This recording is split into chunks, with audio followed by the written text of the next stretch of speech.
Genki. That is 100% of the Japanese I know. One word. It's so great to be here. Thanks to all of you for coming. I love Tokyo. The weather, maybe not so much. It always seems like I'm here when it's really hot, but I heard you guys had some crazy rain, so I'm glad I missed that. But the food and the people, always amazing. And this community is just, it is unmatched anywhere else in the world. So it is just such a pleasure to be here. I'm sure most of you know who I am. I'm David Schwartz, CTO at Ripple, co-creator of the XRP Ledger. Let's just get right into it and let's talk about what's next for DeFi on the XRP Ledger. So I want to put a couple of stats up on the screen here, and I'll show them in both Japanese and English. But the one that I really want to call your attention to is that second stat about 97% of institutional investors believing in tokenization. You know, in any space, the people who are in that space believe in it. If you're working in AI, you believe AI is going to change the world. Maybe not necessarily for good, but you're excited about it, right? People inside a space are always excited about it. They always believe it's important and it's going to do big things. But when you know that it's real is when people outside the space feel the same way. Institutional investors are not blockchain people, right? They're not tech people. In a recent survey, 97% of institutional investors said they believe that tokenization is going to happen. And I think that's very telling that institutional DeFi is inevitable. If you look at some of these other stats, the growth of stablecoins are institutional DeFi products. If you look at the companies that launch stablecoins, Tether, Circle, soon Ripple, they're institutions, right? And most of us will never do business with them. If you hold USDC or Tether, you probably didn't do business with Tether or Circle, right? You got it from an exchange or you got it from a DeFi exchange. These are products that are heavily regulated that are enabling totally unregulated DeFi ecosystems. And that's the direction that we think that the future is going to go, at least over the next year or two, with things like real-world assets. So how is the XRP Ledger going to be involved in that? Well, the trick is to make the XRP Ledger the preferred blockchain for institutional-grade DeFi and real-world asset tokenization. And for that, you need four things. Number one, you need the right primitives. You need primitives that match these real-world use cases. You need tools that are built to match the actual problems that people have. You need a compliance infrastructure. If every company has to build their own compliance, well, big companies like Ripple will be able to operate on the ledger, but smaller companies won't. Individuals don't have compliance requirements generally, but institutions do. And lastly, there needs to be a solid developer experience. There needs to be an ecosystem of tools that developers can use in order to build. What you see on the slide here are some of the things that Ripple's been building and the XRP Ledger community has been building to provide these institutional DeFi capabilities. The automated market maker. I will go into more detail about all of these things later, but I just wanted to briefly summarize them to kind of give you the high-level roadmap. So you have the automated market maker. You have the lending protocol, which brings real institutional lending. You have decentralized identity, which solves that problem of smaller companies being able to come onto the ledger. Oracles to bring real-world pricing data. Multi-purpose tokens to increase the token support of the XRP Ledger. And various different types of smart contract programmability. So first, I'm going to talk about the automated market maker, which is live on the XRP Ledger right now. This is an automated market maker that trades assets and provides liquidity at all times. And it integrates tightly into the order book that the XRP Ledger has. We call this aggregate the super DEX. And what that means is that trades on the XRP Ledger can rebalance AMMs, and AMMs can provide liquidity to satisfy both trade offers and payments.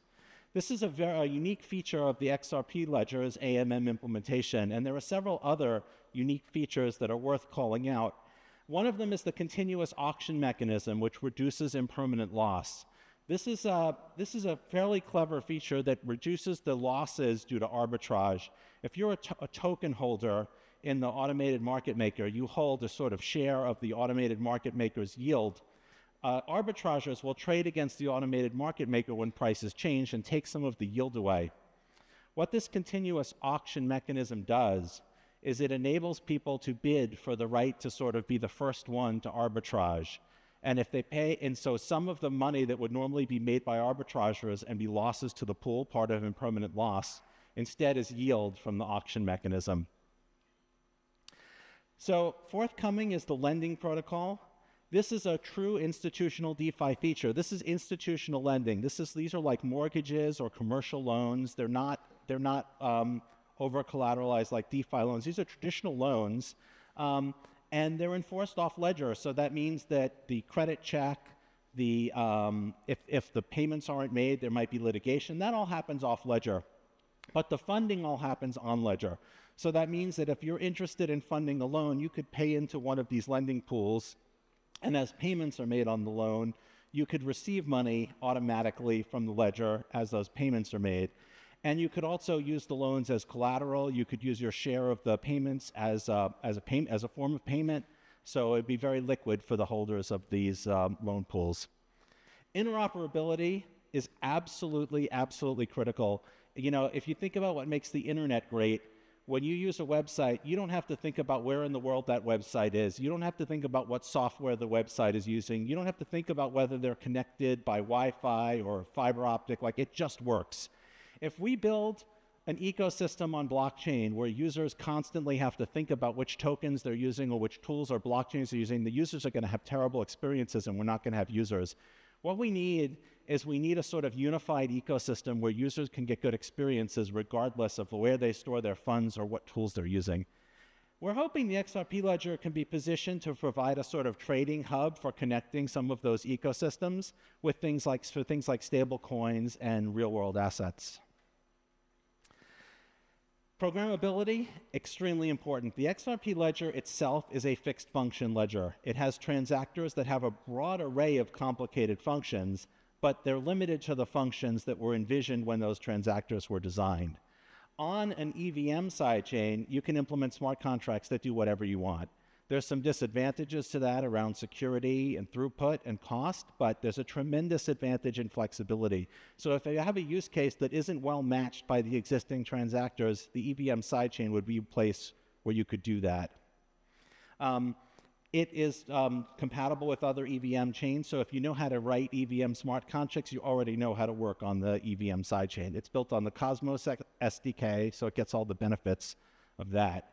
It's going to use Axelar as its bridge, so that means XRP will be the native token, XRP will be the gas token, and it will use a form of consensus that's very similar to what the XRP ledger uses. You'll be able to use the same tools that you use with other EVM blockchains, so you'll be able to use MetaMask, you'll be able to use explorers. It will look like most EVM chains, except XRP will be the native token. We are extremely interested in native smart contract programmability. You've probably heard us talk about this lately. There are certain things that, I think the smart transactors on the XRP ledger can probably handle a significant percentage of what people want to do. You know, we have NFTs, it does most of what people want to do with NFTs. We have an AMM, it does most of what people want to do with AMMs. We have a lending protocol, it will do most of what people want to do with lending, but it won't do all of it. It's impossible for the designers of a blockchain to foresee every quirk in a use case. Native smart contract functionality will enable people to tweak those ledger features to get that sort of special sauce that they want. We've also talked to a lot of people who are building tools and user interfaces on top of the XRP ledger. And one of the things that we've heard from them is they can sort of build around the XRP ledger. Like, they can build a user interface and they can build an explorer and they can build a wallet. But you can't actually build on the XRP ledger. You can't build your own AMM that has some special feature that you think is amazing. You can't tweak NFTs to have like your own functionality unless it's done off ledger. What we're hoping is that native smart contract programmability will enable some of those features on ledger. So people will be able to build their own products on ledger, their own DeFi applications on ledger. And so maybe the native transactors will cover 70, 75% of the use case. Maybe we can get another 10, 15% from programmability, but also it will enable people to use pieces of other people's products and build their own in a sort of a new system on top of the XRP ledger. So we're excited about that. It's early. I'm hoping that we can come up with a proposal that will take, you know, months and not years. I'm hoping we can build something that's sort of small and safe. We don't want to we're never going to turn the XRP ledger into an EVM chain, right? You can't just rip up a layer 1 and completely change it, because you would lose all of the things that are great about the XRP ledger today. And so we're very open to suggestions. Hooks might be the solution, or some version of hooks. But what we're hoping is that we come up with something in months and not years that is small and simple enough that it's low risk, that we can add it to the XRP ledger without risking stability, there's a base that we can build off, so we can continue. If it's successful and people like it, we can add new features to it. And lastly, that it enables real-world use cases day one. You never want to deploy a feature on a layer 1 blockchain in the hopes that someone will find some use for it in the future. You never want to do that. You always want to make sure that things are useful immediately. We are extremely open to community feedback on this. We don't have the solution. We announced that we're interested and we're looking for solutions, and hooks may be it. It may be something similar. We don't know. I want to talk about the decentralized identity feature. This is extremely, extremely important. When you launch a project as a company on a blockchain, you often have regulatory requirements that you have to meet. And the traditional way that you would solve that is you would have someone send you a picture of their passport or identity document. But this is really terrible for both the users and for the company. For the user, who are you sending your passport to? You don't know who they are. You don't really have a good reason to trust them. The whole benefit of blockchains and smart contracts is that you don't have to extend that much trust. They can't steal money from you, right? But if you have to send them a copy of your passport, that's a lot of trust that you may not have. And the other problem is they don't want a copy of your passport. They have to store it. Well, what if it gets stolen? What if they get compromised? It's cost, it's risk, it's all things that they don't want. Decentralized identity solves that problem by allowing you to prove your identity to an identity provider of your choice. This is a company whose whole business is verifying identity. They have spent the money to store the data securely, to onboard customers. They're in that business. They want to do this because it's what they do. And they will provide you a digital credential that you can store on the ledger that will enable anyone to be able to prove that you, in fact, are not a terrorist, that your identity is on file somewhere. And they'll be able to maintain that on ledger. And so a company will be able to see that proof without you having to interact with them directly. This is a huge, huge benefit for smaller companies. Very large companies, they can do all of the regulatory requirements already. It's not a huge burden for them. Ripple's always going to do their own, identity checking. Large banks are always going to do their own identity. They're never going to let someone else do it. But smaller companies don't have a compliance. If you're two people, you don't have a compliance department, right? And you can't. Oracles are extremely important in DeFi applications to provide real-world pricing data. That's especially important in applications that use collateral. So if you use XRP as collateral, you need to know its value in dollars or yen or some other currency to know whether there's sufficient collateral. If you're going to have margin loans, if you're going to have derivatives, you need this pricing data in order to trigger certain smart contract functions or other protocol functions. This is currently been proposed for the XRP ledger. Brand Protocol and DIA have offered to provide Oracle services, and this will handle all of those use cases where you need that real-world pricing data to make DeFi decisions. Multi-purpose tokens fix a sort of technical limitation with the XRP ledger. Currently, the XRP ledger has several different types of tokens. XRP is its own thing that follows its own rules. It has finite, predefined divisibility. There are NFTs, which work well for non-fungible tokens, that represent artwork or things like that. There's issued assets, which work great for money. They're great for things that are infinitely divisible and where the quantity is the only thing you care about, right? If I want to know how many dollars or yen you have, I just want a number. But there is a sort of intermediate zone of assets that are not well served by any of those asset types. A good example might be concert tickets. If you modeled concert tickets as NFTs, you're going to have to create thousands of NFTs for every concert, and it's kind of hard to understand that they're all tickets to the same concert. If you did them as an issued asset, as a fungible asset, well, what if somebody gets 0.9975 of a ticket? It shows up at the venue. You're probably going to have to let them in. But what if 1,000 people all have 0.9? What if some guy just keeps buying fractions of tickets just to go? So you don't want them to be modeled by any of the existing token standards on the XRP ledger. What this multi-purpose token standard has is precisely defined divisibility, and the token class is an object. So for example, if they're all tickets to the same concert, you can actually have an object with an identity that says, these are all tickets to the same concert. Whatever they are, if they're dollars and cents or yen or whatever they represent, you can actually have a data object on the ledger that explains what that is. And that's currently not possible with any of the current token standards on the XRP ledger. This is just a snapshot of the various companies that are building on the XRP ledger right now in various different areas. Couple things I want to point out. Number one, it's possible some of these companies are bad. Like, it's very, very hard for us to tell. And just because a company is not on here does not mean that they're not building on the XRP ledger, or they're not a great company, or we don't love them. It's always a difficult challenge for us to decide who to include and who not to include.